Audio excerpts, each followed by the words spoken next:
देखो सबसे पहले समझो कि सिम्बायोसिस किसको कहा जाता है, ठीक है। सिम्बायोसिस मतलब देखो दो अलग अलग जीव एक साथ रहते हैं और दोनों को लाभ होता है, उसे सहजीविता कहते हैं, ठीक है। सिम्बायोसिस उसको ही कहा जाता है। मतलब इसको यहाँ पे इंग्लिश में भी लिखा है, when two different organism live together and both get benefits it is called symbiosis. मतलब दो अलग अलग जीव एक साथ रहते हैं और दोनों को उससे लाभ होता है, तो उसी को सिम्बायोसिस कहते हैं। And देखो यहाँ पे ना कितना एग्जाम्पल है, 5 एग्जाम्पल है, ठीक है। तो चलो पांचों एग्जाम्पल से समझते हैं, ठीक है। सबसे पहले है लाइकेन। लाइकेन में क्या होता है, कवक और शैवाल होता है, ठीक है। देखो क्या करता है, शैवाल क्या करता है, वो भोजन बनाता है, और कवक क्या करता है, वो पानी में सुरक्षा देता है। देखो यहाँ पे इंग्लिश में भी लिखा हुआ है, एल्गी प्रिपेयर फूड, ठीक है। मतलब जो शैवाल होता है वो भोजन बनाता है, मतलब एल्गी क्या करता है, भोजन बनाता है, ठीक है। और क्या कहते हैं, फंगस क्या करता है, वो वाटर एंड प्रोटेक्शन देता है, ठीक है। देखो इस तरह का होता है लाइकेन, ठीक है। और देखो एक होता है रिजोनियम, मतलब बैक्टीरिया होता है।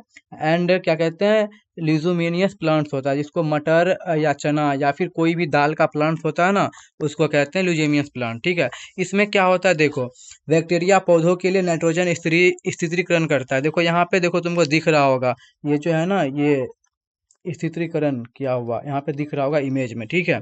तो क्या होता है कि नाइट्रोजन स्थिरीकरण करता है और बदले में बैक्टीरिया क्या लेता है, जो प्लांट्स अपना भोजन बनाता है वही बदले में वो भोजन लेता है। तो यहाँ पे इंग्लिश में भी लिखा हुआ है, मतलब bacteria fix nitrogen for the plant and get food, ठीक है। तो आई होप ये भी समझ में आ गया होगा। अब समझते हैं तीसरा एग्जांपल, देखो बी एंड फ्लावर्स है, ठीक है, मधुमक्खी और फूल।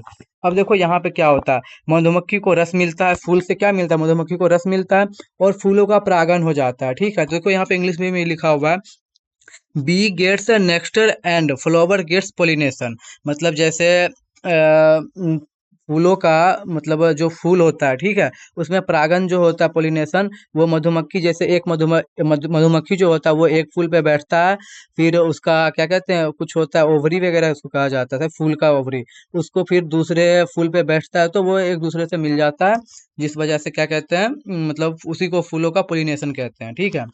एंड देखो एक ये होता है क्लाउनिंग फिश और सी एनीमियो, क्या है, एनिम वन, ठीक है। इसमें क्या होता है, देखो मछली को सुरक्षा मिलता है, देखो इस तरह का रहता है सी एनीमियो जो जैसे निकला होगा इमेज में। और क्या होता है, मछली को सुरक्षा मिलता है और एनीमोन को भोजन मिलता है, एनीमोन को भोजन मिलता है और मछली को सुरक्षा मिलता है, ठीक है। अब देखो यहाँ पे समझते हैं, लास्ट है human intestine and helpful bacteria. मतलब मानव का जो आंत होता है वो और उसमें सहायक बैक्टीरिया। तो देखो ये बैक्टीरिया क्या करता है, बैक्टीरिया को रहने की जगह मिलती है और इंसान को पाचन में मदद मिलती है। तो हुआ ना दोनों का फायदा। यहाँ पे इंग्लिश में भी वही चीज लिखा हुआ है, bacteria get shelter and human gets helps in digestion, ठीक है। यहाँ पे देखो एग्जाम के लिए most exam for example lichen और राइजोनियम ल्यूजेनियम प्लांट हो गया, बैक्टीरिया और दलहनी पौधे। दलहनी पौधा मतलब क्या होता है, जो दाल का प्लांट्स होता है ना, उसी को दलहनी पौधे कहते हैं। और लाइकेन में एल्गी फंगस हो गया, मतलब शैवाल और कवक, ठीक है।